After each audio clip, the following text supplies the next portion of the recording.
as we also cooked all the food that we had on the trip.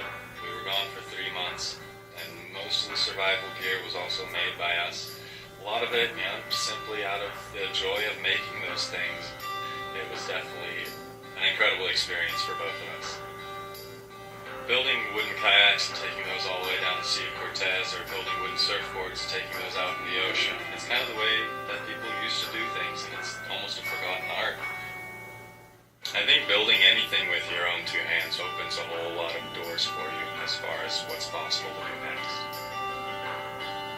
These boards are amazing because you can take them out on a 1-foot day and you'll still have a blast. The glide is amazing.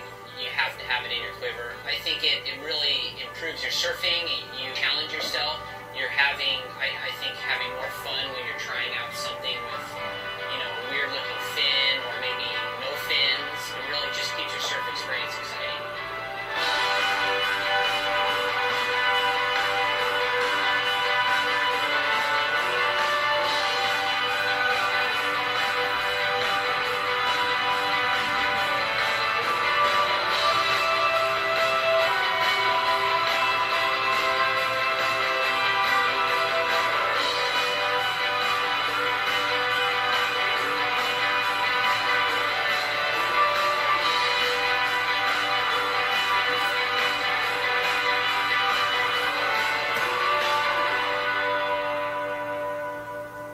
I think my whole background has really shaped me to be resourceful with my materials and surfboard building. Just from the fact of not having much in Africa all the way through my previous career, which was conservation education, teaching people about their impacts of trash and being resourceful and not wasting as much.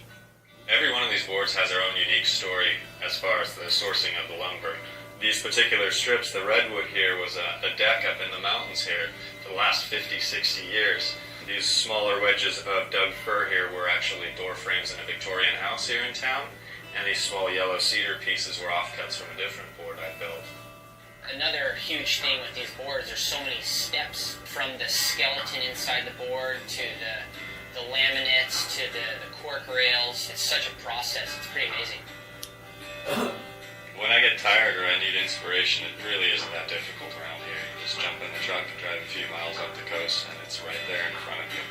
All you have to do is open your eyes.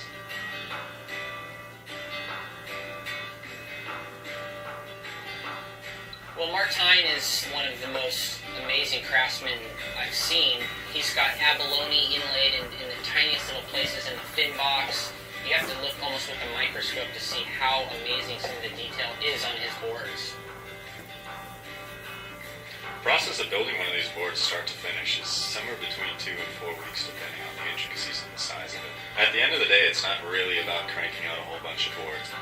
These boards, they'll be passed on through generations, and even if they're not being surfed anymore, they'll still be hanging on the wall, bringing entertainment and bringing joy to somebody.